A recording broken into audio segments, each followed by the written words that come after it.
Bien,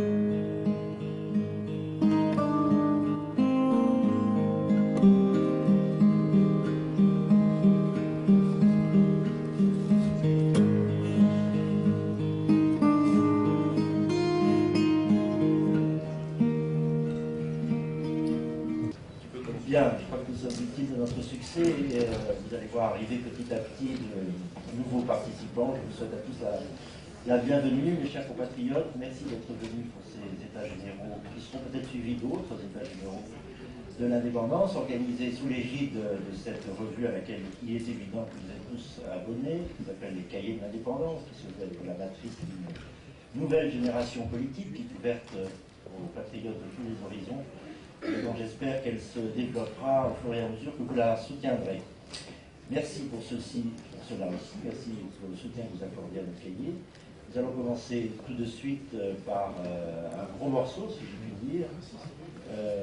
Cette première table ronde est consacrée à la liberté de l'esprit, à l'indépendance d'esprit, car nous avons toujours lié dans les cahiers de l'indépendance d'esprit et l'indépendance des nations.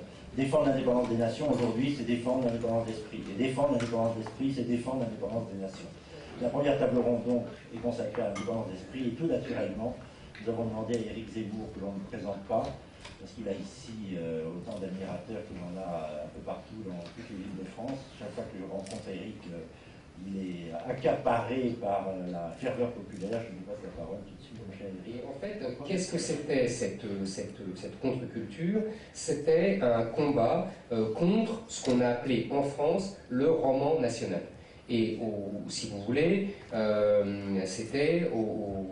il fallait abattre toutes les valeurs de ce roman national, toutes les vertus de ce roman national et surtout les mots de ce roman national. J'insiste beaucoup là-dessus, parce qu'en fait, ça a été une magnifique offensive sémantique qui a détruit, qui a déconstruit, d'ailleurs à l'époque, les grands théoriciens le disaient, qui a déconstruit les mots du roman national. Et aujourd'hui, ce qu'il faut bien comprendre, c'est que ces opposants d'hier sont, comme souvent dans les révolutions réussies, les maîtres du pouvoir. Ils sont les maîtres du pouvoir médiatique, ils sont les maîtres du pouvoir sémantique, ils sont les maîtres du pouvoir intellectuel, et ils ont complètement colonisé à la fois l'espace public, l'espace médiatique, l'espace politique, les politiques étant des sujets. Les politiques étant soumis à cet ordre nouveau. Et si vous voulez, ce qui est très intéressant, c'est parce qu'ils ont imposé, et de plus en plus, un ordre orwellien où il faut prononcer certains mots et où surtout les mots veulent dire exactement le contraire de ce qu'ils voulaient dire jadis. Le plus bel exemple étant République, puisqu'ils maintenant ils emploient le terme République pour imposer un ordre multiculturaliste, alors que justement la République c'est l'adversaire résolu du multiculturalisme et que la République est le bras armé de l'assimilation et de la laïcité. Or aujourd'hui, quand vous dénoncez le multiculturalisme, quand vous dénoncez le différentialisme des cultures, on vous dit ce n'est pas républicain. Vous voyez, et tous les mots sont comme ça. La diversité, les arrangements raisonnables, le vivre ensemble. Magnifique expression orwellienne. C'est justement parce que les gens se séparent qu'on les exhorte à vivre ensemble. Et justement parce que on a imposé le différentialisme des cultures que les gens ne veulent plus vivre ensemble. Et on leur dit, vous avez intérêt à vivre ensemble. C'est une injonction permanente. En fait, c'est un vocabulaire d'injonction et d'inquisition. C'est-à-dire que si vous ne parlez pas ce vocabulaire, eh ben, vous dérapez. Le dérapage étant, à l'époque d'aujourd'hui, le sacrilège du temps de l'Inquisition. Et vous avez des grands prêtres du dérapage qui viennent à la télévision et qui agitent leurs grelots dans leur robe de bure et qui disent sacrilège, sacrilège. Alors eux, ils disent dérapage, dérapage. Pourquoi? Non pas parce que... tout simplement parce qu'on n'a pas employé les bons mots. Les mots sont essentiels, parce que employer les mots de ce nouvel ordre, ça veut dire se soumettre. La pensée libre est loin. Elle n'est ni quotidienne, ni journalière, ni journalistique, ni familière, ni contemporaine. Elle est absente. Elle n'est pas là, elle est d'un autre temps, elle pense avec les morts. Et il est assez singulier de constater que les 9/10 de ce qui a été pensé naturellement et surtout culturellement pendant 20 ou 30 siècles, mais 20 siècles séparément, pas tous ensemble, serait aujourd'hui considéré, et l'est effectivement, comme inadmissible, révoltant, ou, pour employer un terme dont les autorisés de parole font grand usage, criminel. Pourquoi croyez-vous que les metteurs en scène ont pris tant de place parmi nous jusqu'à se substituer aux auteurs, souvent, surtout aux auteurs les plus anciens?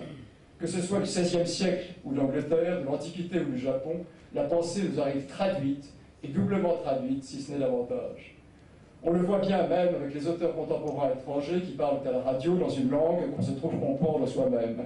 Ils sont en fait traduits 2 fois. Traduits d'une langue à l'autre, bien sûr, mais en même temps traduits à l'intérieur de la langue d'arrivée, dans la lingua franca du jour, la langue officielle, la seule admise, la langue de la classe culturelle unique, la grande classe centrale dans laquelle se fondent culturellement toutes les autres, sans reste. Cette classe centrale monopolistique est d'ailleurs parfaitement sincère. Elle ne se rend pas compte qu'elle traduit et retraduit, qu'elle traduit tout en elle-même, en sa propre langue. Elle est comme la Françoise de Proust, qui parle du jambon de New York, et qui est absolument persuadée que sa maîtresse lui a bien recommandé de n'acheter surtout que du jambon de New York. Et qui est de même convaincue, quand elle transmet à ses employeurs les salutations de Madame de Guermantes, que la duchesse lui a dit « Vous lui donnerez bien le bonjour ». Casimir Brandis faisait remarquer que ne pas connaître l'histoire, ce n'était pas seulement ne pas savoir ce qui s'était passé en tel ou tel siècle, mais désormais ignorer qu'il y avait eu des siècles. Il ne savait pas qu'il y avait eu un XVIIe siècle, dit-il d'un voisin de Vital.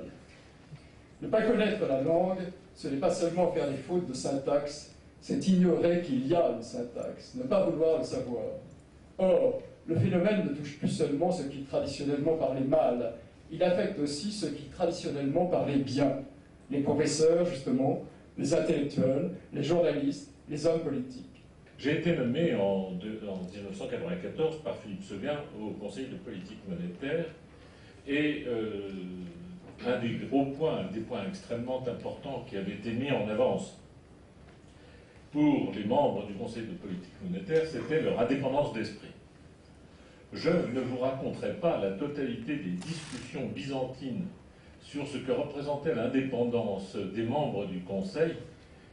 Nous n'avions pas le droit de recevoir ceci, de recevoir cela, nous n'avions pas le droit d'être nommés, nous n'avions pas le droit d'être dans un conseil d'administration. À la limite, le texte était tellement bien rédigé qu'un violoniste ne pouvait plus exercer sa profession de violoniste s'il était membre du Conseil de politique monétaire. On voit l'absurdité que certaines personnes auxquelles certaines personnes sont parvenues en rédigeant des textes qui n'ont pour eux plus aucune signification. On comprend bien l'idée, c'était de dire tout simplement, il ne faut pas que les gens qui sont nommés au Conseil de politique monétaire aient de responsabilités économiques et puissent utiliser les informations qui étaient là, pour pouvoir faire leur propre fortune, c'est-à-dire éviter les conflits d'intérêts, puisque c'est le mot qu'on utilise aujourd'hui. Inutile de vous dire que quand je suis arrivé au Conseil de politique monétaire, j'étais président du laboratoire national d'essai, j'étais obligé de donner ma démission du laboratoire national d'essai, qui techniquement, qui était un métier technique, donc autrement dit, il n'y avait aucune raison que je démissionne.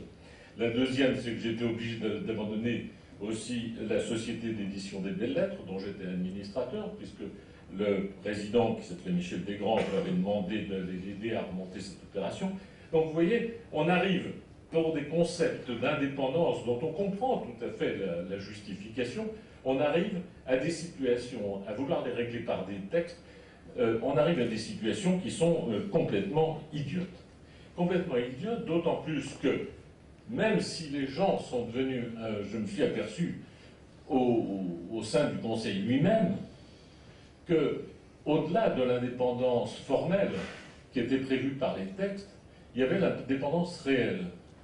Et j'ai constaté qu'au sein du Conseil, le nombre de personnes qui étaient formellement indépendantes était très grand, puisque nous étions tous formellement indépendants, mais deuxièmement, ceux qui étaient intellectuellement indépendants étaient beaucoup moins grands. Je peux vous dire que je crois être le seul, on était peut-être 2, à être vraiment totalement indépendants. et à avoir une pensée qui était considérée comme non fiable, déviante.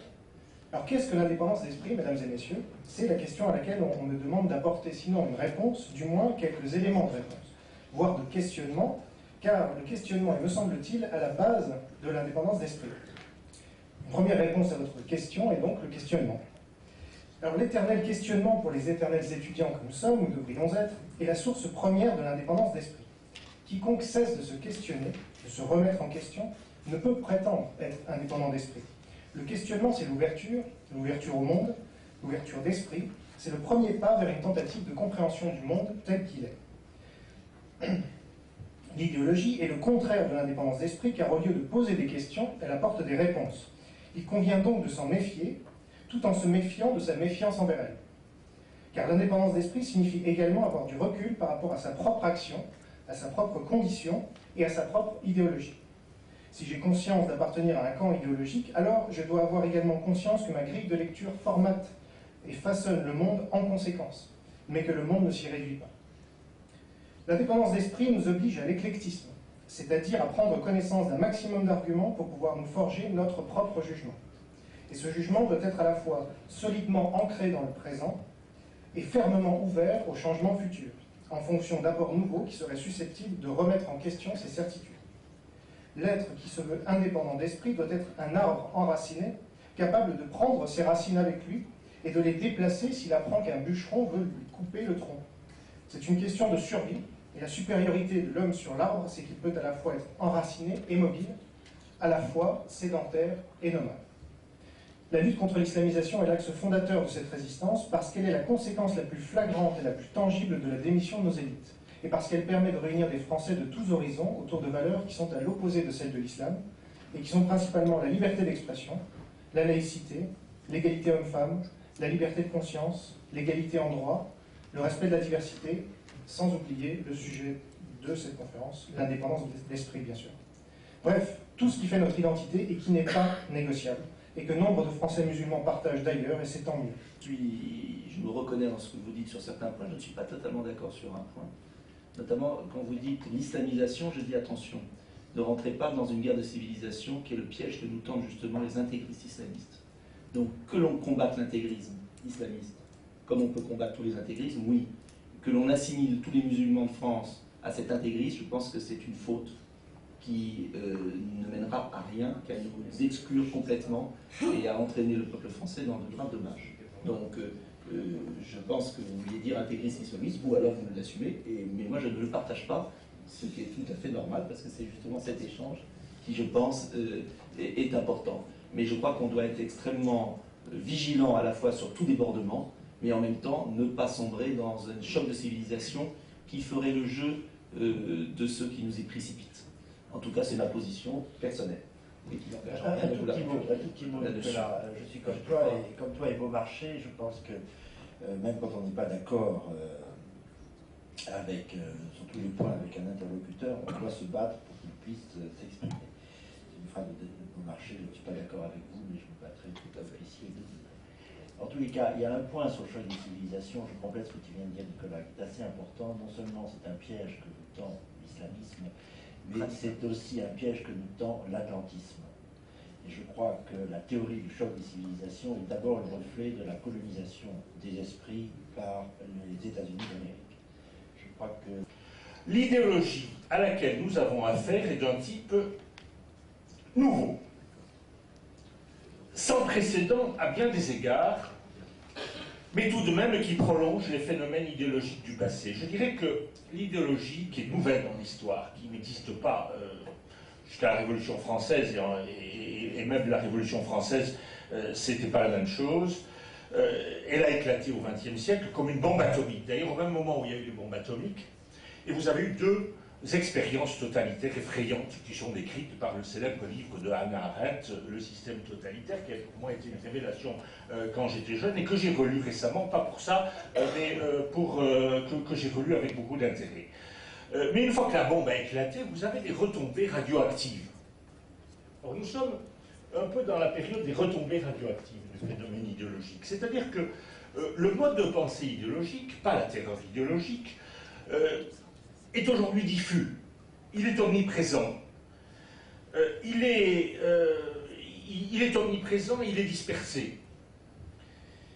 Alors, le principe de base, et d'autre part, vous trouvez beaucoup de convergence. Alors, le principe de base de l'idéologie, il est toujours là, il est toujours présent.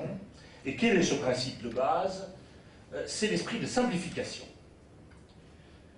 Il y a des gens, sur tous les sujets, dans tous les domaines, qui ont trouvé un sésame, une clé, sous la forme d'une formule simple, qui leur paraît expliquer beaucoup de choses, soit dans ce secteur, soit même dans l'ensemble de la société.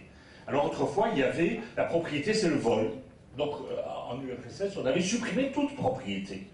Il y en avait qui avaient dit l'histoire du monde, c'est l'histoire de la lutte des classes. D'autres ont dit l'histoire du monde, c'est l'histoire de la lutte des races. Bon, il y a un petit peu de vrai, mais systématiser tout ça, c'est totalement faux et ça conduit à faire des politiques et des sociétés monstrueuses. Alors, aujourd'hui, vous avez ce genre de simplifications qui traînent dans l'air et qui sont extrêmement prégnantes. Alors, je cite Hannah Arendt, les idéologies, ces ismes, qui, à la grande satisfaction de leurs partisans, peuvent tout expliquer jusqu'au moindre événement en les déduisant d'une seule prémisse. Elle dit aussi une idéologie très élitéralement comme son nom l'indique, c'est la logique du monde. Vous posez une idée et à partir de cette idée, vous déduisez tout. Et aujourd'hui, vous avez une espèce d'omniprésence du mode de pensée idéologique. Alors, le mode de pensée idéologique, je pourrais le détailler. À partir du moment où ces gens ont trouvé une idée qui leur paraît une idée simple, une idée forte, et qui va permettre que tout aille mieux, ils ont l'impression de révolutionner l'histoire. Donc, ils veulent faire table rase du passé. Hein, la monnaie unique en Europe, il n'y avait jamais eu de monnaie unique en Europe, on a trouvé une monnaie unique. L'histoire du monde, l'histoire de l'Europe jusqu'à la monnaie unique ne nous intéresse plus, parce qu'on est reparti sur de nouvelles bases. Vous avez une fausse science, de fausses prétentions scientifiques en économie, en écologie, en pédagogie. Une nouvelle méthode pédagogique égale progrès scientifique. C'est idiot, parce que c'est pas du tout du progrès scientifique. Vous avez du progrès scientifique en physique, en chimie, vous n'avez pas de progrès en matière de pédagogie. Il n'y a pas de pédagogue aujourd'hui qui soit mieux armé que l'était Socrate, parce que c'est un domaine qui ne fait pas de progrès. Vous avez une langue de bois, et puis surtout, ces gens ont cru trouver une solution tellement radicale qu'ils ne supportent plus la contradiction, et que là où ils voient la contradiction, et souvent la contradiction du simple bon sens, ils ont l'impression d'avoir le mal, alors qu'eux sont porteurs du bien, et sont porteurs d'une forme de salut, ou en tous les cas d'une forme de solution radicale à un problème qui s'est posé depuis très longtemps. Et maintenant le prochain orateur, Philippe Laurier, en 5 points. Il est économiste et l'un des plus proches des idées de Maurice Allais. 2, il a publié avec Maurice Allais les Entretiens. 3, il enseigne à l'École nationale supérieure des télécommunications. 4, il collabore à l'École nationale des ponts et chaussées. Et 5, c'est lui aussi un esprit libre. Philippe Laurier. Merci. Oui, je vais donc évoquer la mémoire de Maurice Allais, qui est décédé en octobre dernier et qui avait la réputation d'être un esprit libre. On va essayer de voir en quoi est-ce qu'il y avait cette liberté. Maurice Allais nous a légué 3 choses. D'abord, un constat, une analyse que la crise va arriver, qu'elle est en train d'arriver. Je vais juste citer un petit texte. Danger potentiel considérable d'effondrement en chaîne des banques et des institutions financières, c'était il y a 10 ans, c'était prospectif. Donc cette annonce de crise avait été faite par Maurice Allais, elle avait été faite de manière telle qu'il s'est retrouvé ostracisé, marginalisé. Il citait lui-même le fait d'avoir été interdit dans certains médias, puisqu'il y avait des journalistes à qui il téléphonait et qui lui disaient « je n'ai pas le feu vert de la rédaction pour publier quoi que ce soit citant ne serait-ce que votre nom ». C'est la première chose qu'il lègue.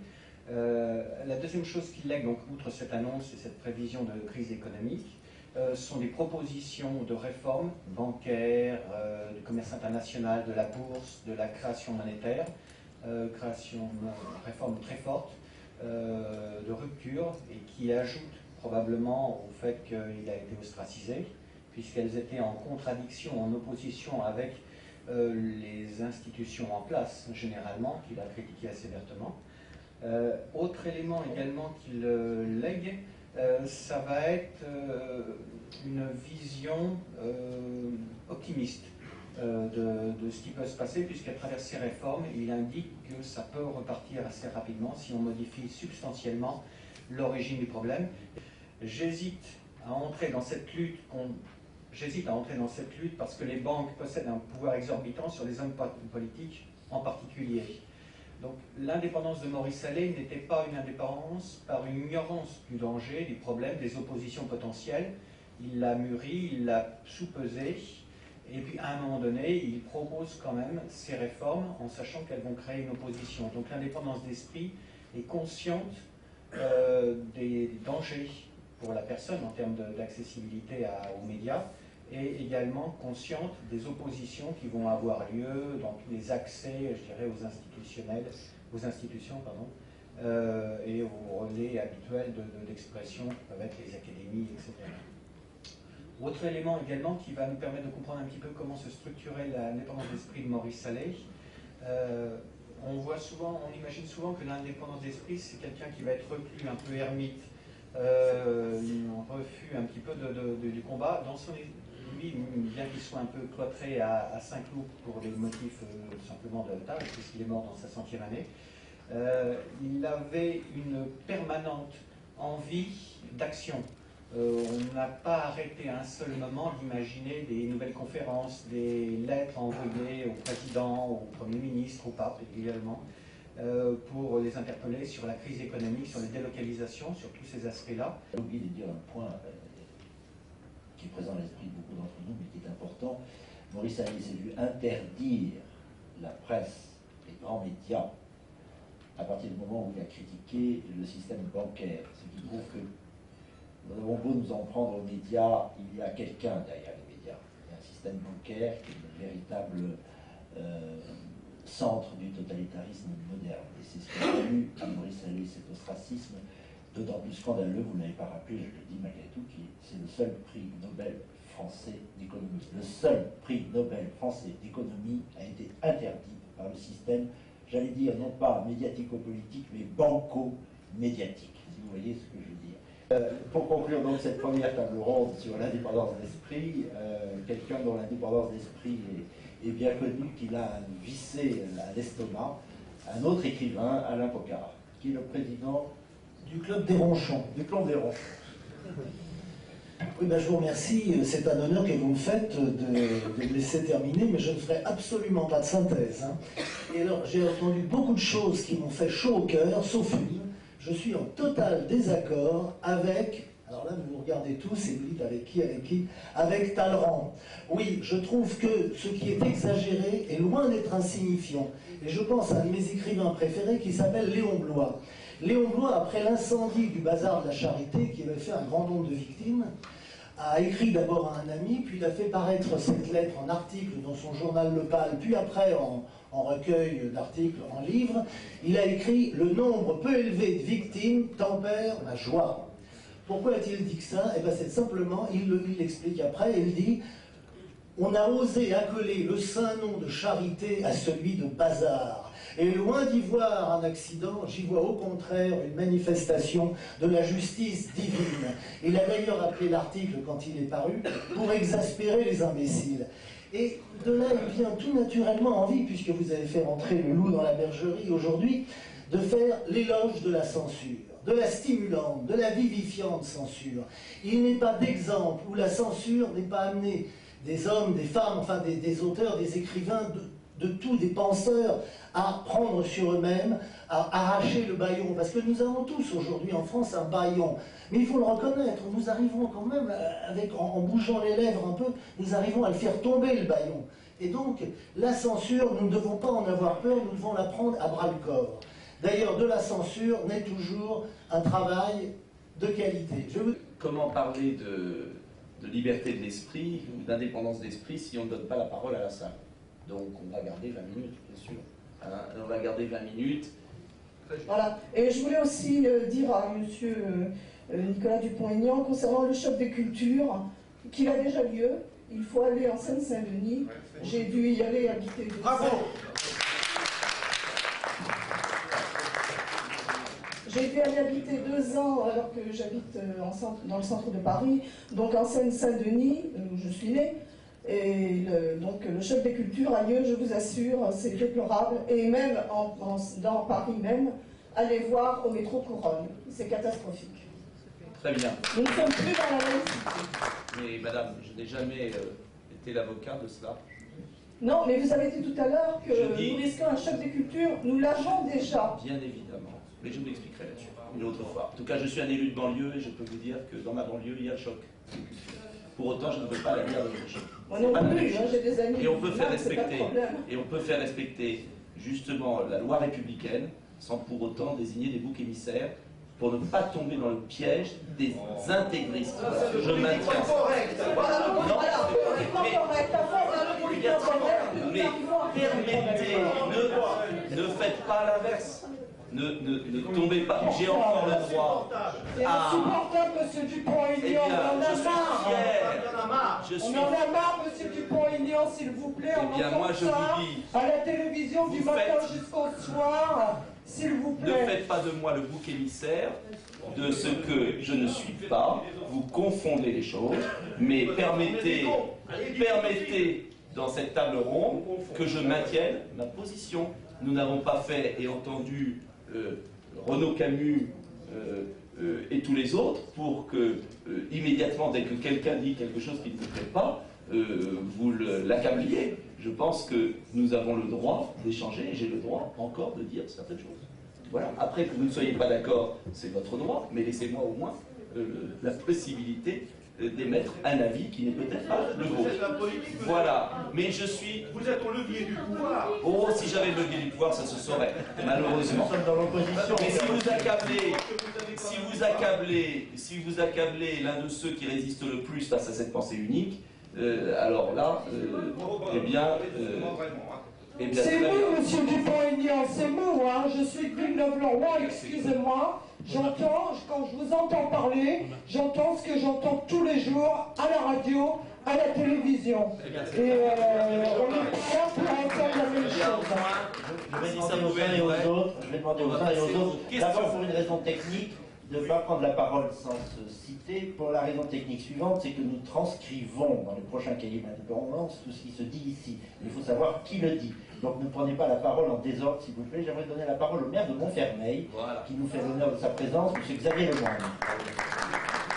Merci Marie, merci Nicolas. Et sans vouloir faire un débat dans un autre débat, je comprends que le sujet qui a été abordé tout à l'heure est extrêmement sensible et je crois qu'il faut essayer, en l'occurrence, de s'écouter et surtout pas de se juger, parce que pendant ce temps-là, c'est un problème qui continue de répandre ces mots et qui ne trouve pas les solutions qui sont urgentes à trouver. Donc je souhaiterais qu'entre nous, effectivement, on puisse avoir cette qualité d'écoute, même si, effectivement, on peut avoir des avis très contrastés. Sur cet aspect-là des choses, et pour le vivre, je crois, au quotidien et l'avoir durement vécu, non seulement personnellement, mais familialement, etc., je crois qu'il faut être tout à fait lucide sur ce que j'appelle, moi, les ressorts fondamentaux de l'islam. Quand je parle d'islam, c'est un système politico-religieux et ce n'est que le système que je juge à travers cela. Il faut être, à mon avis, une grande lucidité sur ces ressorts fondamentaux. Après toute la question, comment se comporte-t-on au quotidien dans nos responsabilités politiques vis-à-vis des hommes et des femmes qui appartiennent à cette culture, qui appartiennent à cette religion, mais qui ont également leur histoire, leur liberté, leur personnalité. Et toute la difficulté du politique, c'est d'être parfaitement lucide et conscient de ce que, entre l'islam modéré et l'islam fondamentaliste, ce n'est pas une question de nature, mais c'est une question de degré, mais que derrière cela, il y a des hommes et des femmes dont nous avons la charge quotidiennement, et c'est notre responsabilité de politique. Et donc, ce que je dis, c'est qu'il faut être au contact le plus possible de ces personnes-là, se garder de tout jugement sur ces personnes-là, quand bien même on est tout à fait averti de ce à quoi ils peuvent répondre au regard des logiques fondamentales qui existent dans ce système.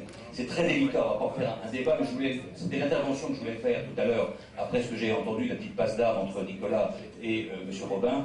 Je vois que c'est un sujet très sensible dans la scène, ça mériterait peut-être, Paul-Marie et Nicolas, qu'on y consacre plus de temps pour peut-être mieux exposer et aplanir un certain nombre de difficultés, et qu'en tout cas, dans notre famille, nous ne soyons pas à nous renvoyer des mots ou des arguments blessants et qui ne font pas avancer le débat. J'avais d'autres choses à dire, mais je me tais, j'ai trop parlé déjà. Merci. Nicolas et moi-même allons dire un mot sur Philippe Séguin. Je crois que c'est tout à fait normal, sans agresser quiconque qui pourra aussi rendre hommage dans un autre esprit, dans un tout autre esprit, à Philippe Séguin, mais nous tenons à le faire dès aujourd'hui, ce 6 janvier, comme l'écrit la presse. Les séguinistes commémorent Philippe Séguin en ordre dispersé. Eh bien, oui. Pour commencer, je donne la parole à Philippe Cohen. J'ai cru comprendre que si Philippe Séguin était un festival d'Avignon, nous aurons demain le festival In et vous avez ici le festival Off. Donc c'est un petit peu à ce titre que je prends la parole ici. Mais qu'il avait gardé quelqu'un qui s'appelait Martine Aubry comme directrice des affaires sociales, je crois que c'était le titre à l'époque, disons, qui rentre dans l'histoire, je crois, par la porte de Maastricht. Je crois que ce qui restera un épisode dans l'existence de Philippe Séguin, c'est le fait, alors on sait que le choix de l'adversaire n'était pas dû qu'à lui, c'est le moins qu'on puisse dire, puisque je pense que François Mitterrand a joué un rôle fondamental dans le fait d'avoir comme adversaire Philippe Séguin pour débattre de Maastricht. Mais néanmoins, bon, effectivement, c'est un débat qui avait une certaine allure, disons. Le moment Séguin commence à ce moment-là. C'est la période 94-95 et année suivante. Pourquoi? Parce que je dirais pas tant à cause de Philippe Séguin qu'à cause des séguinistes. Je me rappelle très bien le mouvement social de novembre-décembre 94, qui pour moi était un moment important de prise de conscience de ce que c'était que le néolibéralisme et de ce que c'était que les conséquences de Maastricht, à la fois.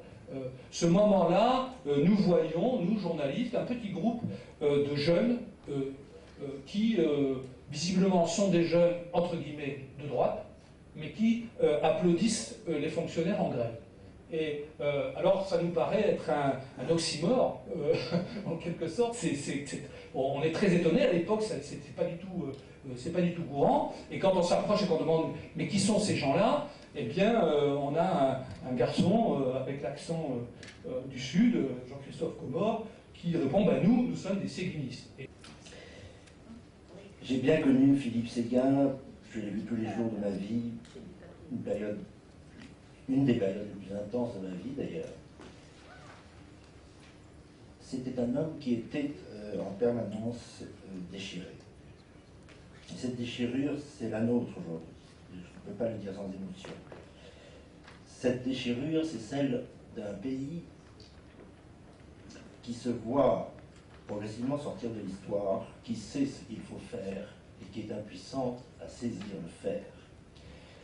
Ça a eu pour résultat sa mort, il y a exactement un an.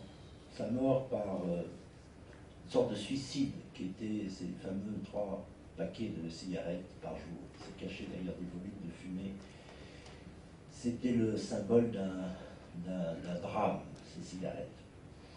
Sa lucidité était parfaite, son impuissance, et l'on pourrait peut-être dire la difficulté à trouver en lui-même du courage. Le courage d'être violent, il faut aussi savoir être violent, créer un contraste qui est invivable, à mon avis, pour un homme. En 1994, il aurait pu être candidat à la présidence de la République. J'étais pratiquement le seul dans son cabinet. Il y avait une autre personne d'ailleurs. Je crois qu'il était aussi d'accord, Nicolas. Il fallait qu'il soit candidat contre Édouard Balladur devant les hésitations de Jacques Chirac. Il lui forcé le destin. Cet homme n'a pas su, peut-être pour des raisons personnelles, peut-être pour des raisons qui tiennent à son intimité, c'est un fait, mais beaucoup pour des raisons qui tiennent à l'absence de crise, de situation, de l'histoire suffisamment violente, où les problèmes sont suffisamment graves pour que le peuple se constitue et se rassemble. Moi, ce que je retiens de Philippe Séguin, c'est d'abord sa personnalité. Il a été caricaturé souvent, et c'est vrai qu'il avait quelques colères. Moi, je n'ai jamais subi. Toi non plus, tu me le disais à l'instant tout à l'heure, mais il est vrai qu'il en avait quelques-unes. Sa personnalité, c'était quelqu'un d'impressionnant, d'attachant, très attachant, d'extrêmement pudique, il avait une immense pudeur, très discret, très tourmenté aussi, qui avait placé dans la France une grande partie de toute son énergie, toute sa volonté. Il faut voir à quel point cet homme était pétri de notre histoire, de nos valeurs, et il avait une synthèse en lui extraordinaire entre la France et la République. Il avait un amour de la France et de toute l'histoire de la France, d'avant la République, et en même temps il était pétri de cette liberté, cette égalité, cette fraternité. Et on ne peut pas comprendre Philippe Séguin sans comprendre cette synthèse profondément gaulliste, cette certaine idée de la France. Ce n'était pas un nationaliste, ce n'était pas quelqu'un qui aimait la violence. Il détestait l'exclusion, l'inégalité, le racisme, et en même temps, il était profondément attaché à tout ce que représentait notre pays. Il adorait l'État, la République et la nation. Et il faut reconnaître que l'État, il l'a vu sombrer, que la nation, il l'a vu soumise, et que la République, il l'a vu détricoter. D'une part à Madame Garot, que j'apercevais tout à l'heure et qui décidément ne veut pas me rejoindre. Chère Madame, pouvez-vous, s'il vous plaît, cette fois venir à ma droite, puisque nous commençons la table ronde à laquelle vous participez et à laquelle vous nous avez fait le plaisir de prendre la parole pour ouvrir, d'ailleurs, la dite table ronde. Je ne vous présente pas. Vous posez le problème de la liberté. Après tout, la liberté de qui? Des individus, des citoyens, de l'État, des échanges. Ça s'appelle le libéralisme. Alors pour les citoyens, c'est la liberté. Pour les États, c'est la souveraineté. Pour le commerce, c'est le libéralisme. Et il semble d'ailleurs que vous ayez réuni une table ronde de telle manière qu'on puisse aborder les divers sujets.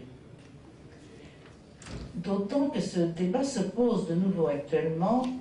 Bon, nous ne reviendrons pas sur ce qui a été dit 100 fois, en vain d'ailleurs. Un État est souverain quand il est libre de ses choix et de ses dépendances. Il peut parfaitement choisir des dépendances, il a le droit, mais à condition de pouvoir les dénouer. Un État a toujours des alliés, il a toujours des dépendances vis-à-vis de ses alliés, mais dans la tradition institutionnelle française, et depuis Jean Bodin, il y a 4 éléments de souveraineté qu'on ne doit pas abandonner: battre monnaie, faire des lois, rendre la justice et décider de la paix et la guerre. Et les choses n'ont pas changé depuis l'époque où Jean Bodin en énonçait la liste assez courte. Je trouve que dans ce débat dans lequel on a tout dit, on peut ajouter un point, moi j'ai étudié un peu plus récemment, dont on était, au fond, au moment du traité de Maastricht, on n'a pas vu. On n'a pas vu la situation. On n'a pas vu que ce traité n'appliquait pas absolument ce qu'on pensait qu'il impliquait. Parce que nous sommes dans un système juridique qui rendait nécessaire, selon nous, les modifications constitutionnelles prévoyantes, par exemple l'article 5 de la Constitution qui prévoit que le président de la République est garant de la souveraineté nationale, paraissait difficilement compatible avec la monnaie unique. Bon. Et nous avons continué depuis 1992 à penser que nous ne pouvions pas échapper à cette perte d'éléments de souveraineté. On avait d'ailleurs un peu raffiné dans le crime, parce que pour ne pas avoir, c'était l'habileté de François Mitterrand et de Roland Dumas à l'époque, pour ne pas avoir à modifier les articles en question, eh bien on a tout simplement mis le traité dans la Constitution. C'est l'article 88. L'article 88 dans la Constitution qui prévoit que les articles de la Constitution seront modifiés dans la mesure où c'est nécessaire à l'application du traité. Comme ça, au moins, alors on a fait la même chose pour le traité d'Amsterdam, puis pour le traité de Lisbonne. Mais pendant le même temps exactement, il se trouve que l'Allemagne, elle, se constitue une souveraineté. Et nous ne nous en sommes pas aperçus, ni les uns ni les autres. Nous avons commencé à être éveillés lorsque nous avons appris, d'une manière d'ailleurs très discrète, que la Cour constitutionnelle de Karlsruhe, qui est la plus haute juridiction allemande, avait rendu un arrêt en juillet 2009, où il paraissait résulter des choses intéressantes, notamment le principe selon lequel, comme il n'y a pas de peuple européen, il n'y a pas de souveraineté européenne. Et donc les lois et les traités sont applicables, sauf dans la mesure pour l'Allemagne, où ils mettent en cause la souveraineté allemande, plus exactement les principes essentiels. On tombe dans de la souveraineté allemande, et cette ligne qui a trouvé là son aboutissement résultait d'un arrêt de la Cour de Karlsruhe qui datait d'ailleurs d'avant 90 même. Et dans l'un d'entre eux en particulier, il y a la règle selon laquelle la stabilité de la monnaie constitue un des principes inaliénables de la souveraineté allemande, et si ce principe était mis en cause, l'Allemagne devrait modifier sa loi fondamentale ou sortir de l'euro. Figure en toutes lettres dans un des arrêts. Autrement dit, en raison d'une différence essentielle dans la construction de l'organisation constitutionnelle des États français et allemands, l'Allemagne a pu faire ce que nous n'estimions pas pouvoir faire. À la maison, il y avait autrefois un monsieur très gentil qui était un peu gardien et était très courageux à la guerre, mais pas à la maison. Et alors, il y avait du bruit la nuit, il disait à sa femme, « Harry, t'as entendu? Bon, on va aller voir. Passe devant avec la lampe, je te suis avec le revolver. » Eh bien, c'est assez bien la description des rapports germano-français en ce moment. Ce mot d'indépendance nationale, il est encore extraordinairement honoré. Il figure à tous les frontons des constitutions, article 5 de la Constitution française, le président de la République est le garant, non pas de la souveraineté nationale, mais de l'indépendance nationale. Et puis, il figure dans tous les textes des Nations Unies, les grands textes des Nations Unies, les chartes, les grandes résolutions fondatrices, encore aujourd'hui. Encore aujourd'hui, vous avez des pays qui vous disent l'indépendance nationale. Alors, pensons à Europe, etc., ou à d'autres ensembles, c'est terminé, c'est une vieille lune, mais les mêmes ministres qui tenaient ces propos signaient, ou tout au moins faisaient voter par leurs exécutants, des résolutions qui consacrent toujours dans leur préambule les expressions indépendance nationale. C'est un rituel. Voilà, seulement on nous dit indépendance nationale, à nous Français, on nous dit indépendance nationale, c'est très bien, mais c'est pas plus suffisant. C'est fini pour les petits, les moyens, les sans grades, c'est réservé aux pôles du monde multipolaire, parce que vous ne savez peut-être pas, mais nous vivons dans un monde multipolaire, et pour avoir son ticket d'entrée dans ce monde multipolaire, il faut peut-être au moins 300 millions. On pense surtout, et ça d'ailleurs, en termes de démographie. Et puis, un peu moins important, mais quand même du nombre, puis encore une fois, les gens sont aveuglés par... Et j'entendais effectivement hier soir à la télévision un Premier ministre qui se fait répéter, mais comment pouvez-vous parler alors que vous, au nom d'un pays de 63 millions d'habitants, alors que nous avons en face de nous 1 milliard d'individus? On a le sentiment vraiment que les gens s'imaginent encore la relation internationale comme des masses humaines se battant à la baïonnette ou au couteau, sans autre pouvoir égalisateur.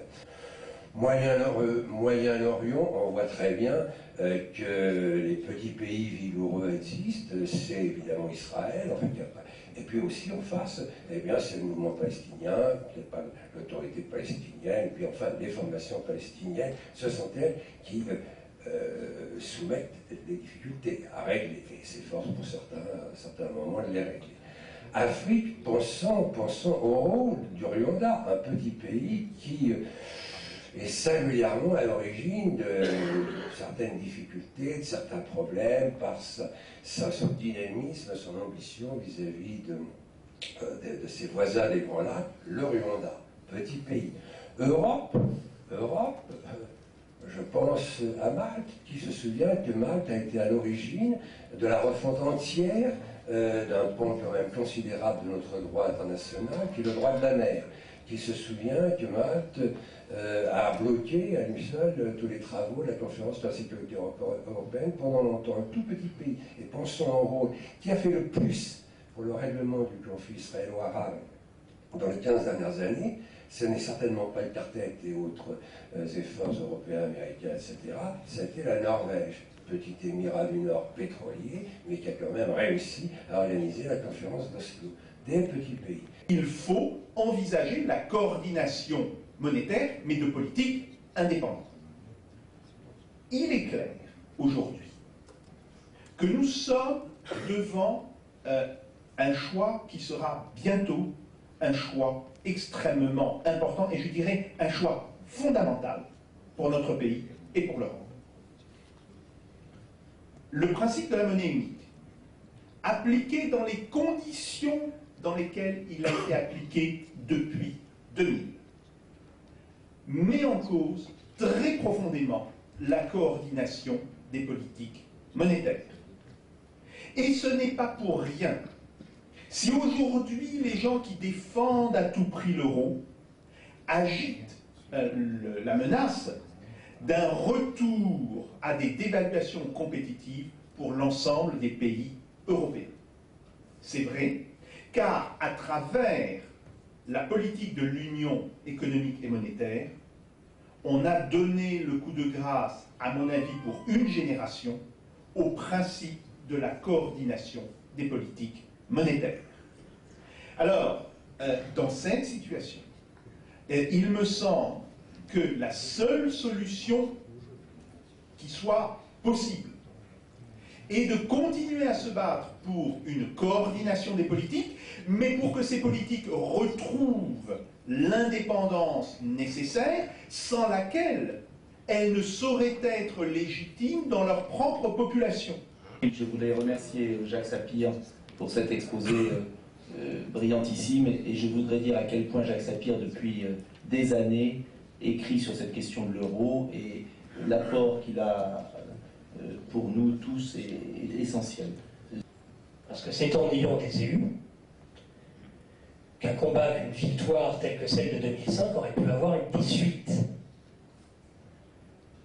Et c'est parce que justement, mais c'est la question de la cause et de l'effet. Il sera difficile finalement de profiter d'une crise pour voir émerger une catégorie nouvelle de candidats et d'élus. Ce sera trop tard. Donc c'est maintenant. C'est maintenant qu'il faut trouver, qu'il faut réussir à organiser cette sphère politique qui est la nôtre. Et de lui trouver et des candidats et des élus. C'est pour ça qu'avec quelques-uns, nous avons lancé, il y a maintenant quelques mois, à la suite des élections régionales, cette idée de se présenter, de présenter un maximum de candidats au cantonal. Parce que, et juste je terminerai là-dessus, nous parlons tous les uns les autres d'indépendance nationale, d'indépendance d'esprit. Eh bien, il faut avoir des représentants qui soient eux-mêmes des indépendants.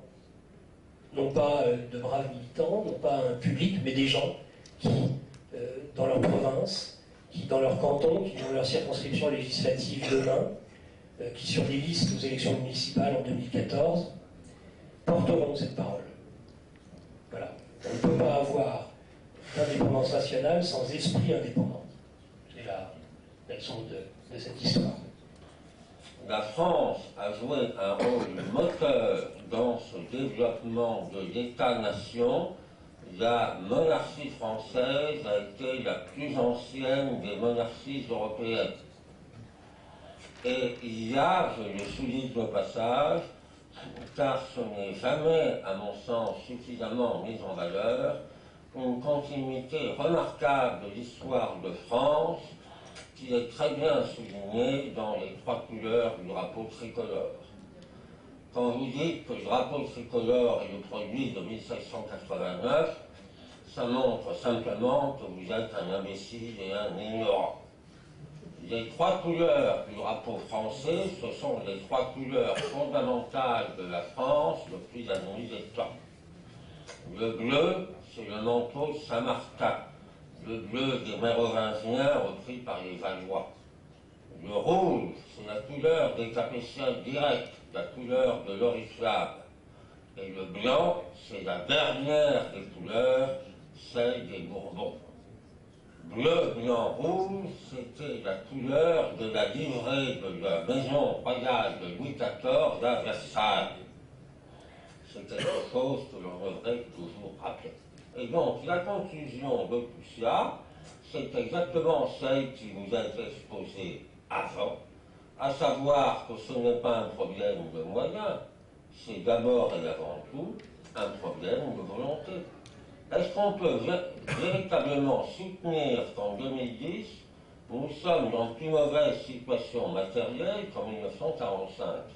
En 1945, on sortait de la guerre complètement démolie à tout point de vue.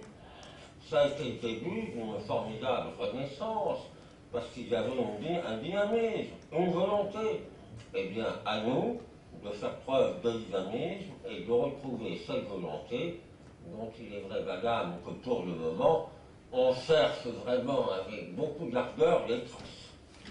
Le voile se déchire enfin, disait Boissonnat, sur les finalités de cette construction européenne entreprise au lendemain de la Seconde Guerre mondiale, dans un but fondamentalement politique, mais avec des moyens temporairement économiques. La monnaie unique est le produit d'une logique économique et d'une logique politique qui renoue avec les intentions initiales des artisans de l'Union européenne, désireux de construire à terme une véritable fédération.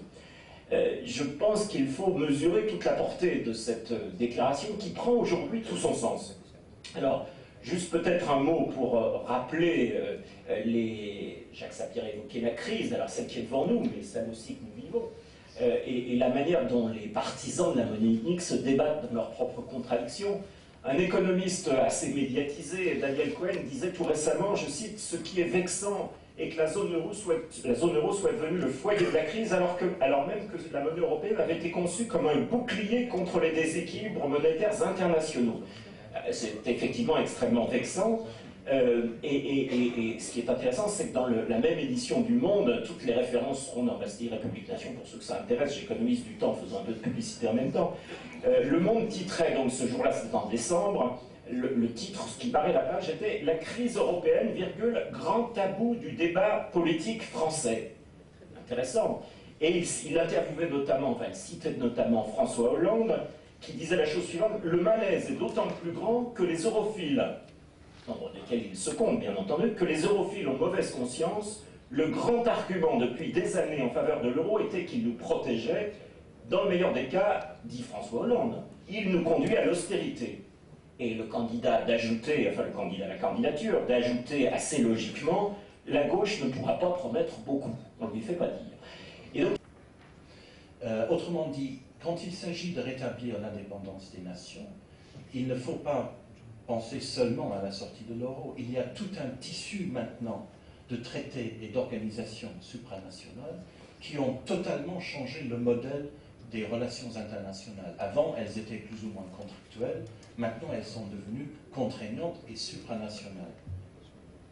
Alors, quel était le but de cette supranalisation? On parle souvent, n'est-ce pas, d'une nouvelle guerre froide, quand il s'agit, par exemple, de dénoncer l'élargissement de l'OTAN ou l'encerclement de la Russie.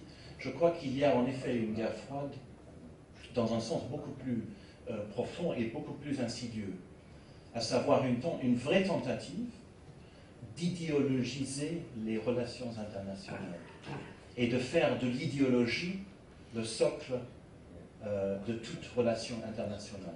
L'idéologie et non pas la nation. Il s'agit, n'est-ce pas, de faire comme si ce qui déterminait la société politique internationale était l'idéologie et non pas la nation. Et c'est dans ce contexte que je pense qu'il est tout à fait opportun de rappeler, comme vous l'avez fait d'ailleurs Paul-Marie, que nous fêtons aujourd'hui, selon le calendrier julien, la veille de Noël, la vigile de Noël.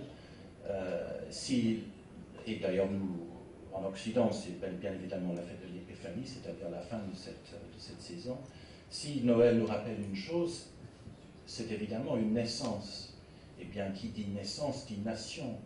Personne ne choisit sa naissance, pas plus que sa nation, n'est-ce pas? Nous pouvons, une fois adultes, nous pouvons confirmer notre adhésion ou la dénoncer si nous commettons une trahison, mais nous ne la choisissons pas, c'est quelque chose qui nous est donné.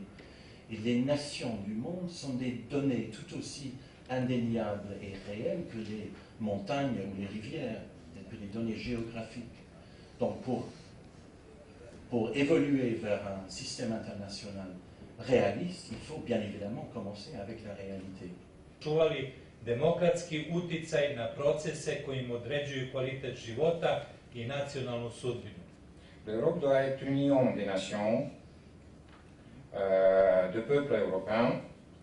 Donc, chaque État doit être préservé à un niveau de souveraineté qui est obligatoire pour garantir les libertés de peuple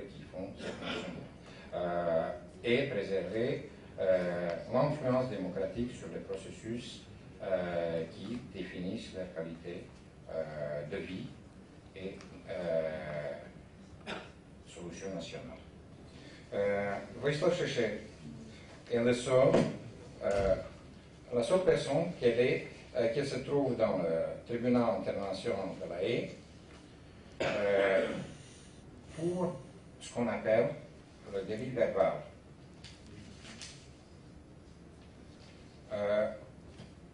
On lui attribue de se servir des paroles qui provoquent la haine raciale, même qu'il est le seul leader d'un parti d'opposition qui se trouve enfermé actuellement et depuis temps dans le tribunal international. Nous allons lire maintenant une déclaration en vous proposant de porter le texte de cette déclaration sur le site du RIF et en vous demandant, avec l'accord du secrétaire général du RIF et du vice-président du RIF, en vous demandant si vous acceptez de faire une démarche de soutien en faveur de la libération du docteur Šešelj. Nous demandons la libération du professeur Šešelj, qui est actuellement emprisonné pour des raisons de délit d'opinion et retenu depuis lors sans obtenir de pouvoir être libéré de la part de la justice. Ce patriote serbe est un des rares combattants qui lutte contre le mondialisme mené par les États-Unis et qui s'applique par devers le monde à défendre par son bras armé l'OTAN. C'est pour cela que l'esprit de liberté de la France doit conduire à se lever pour que la voix de notre pays puisse s'appliquer partout et demander la libération du professeur à l'égard du TPI pour une remise en liberté immédiate et sans condition.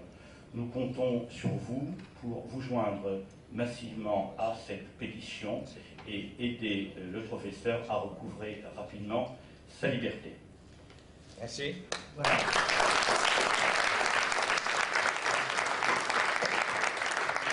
Je signale que le texte de cette pétition figurera donc sur la page du RIF. Je donne l'adresse rif.communication@rif.fr et que je vous demande d'ajouter votre signature à toutes ceux et celles déjà qui ont signé cet appel en faveur de la libération de M. Šešelj.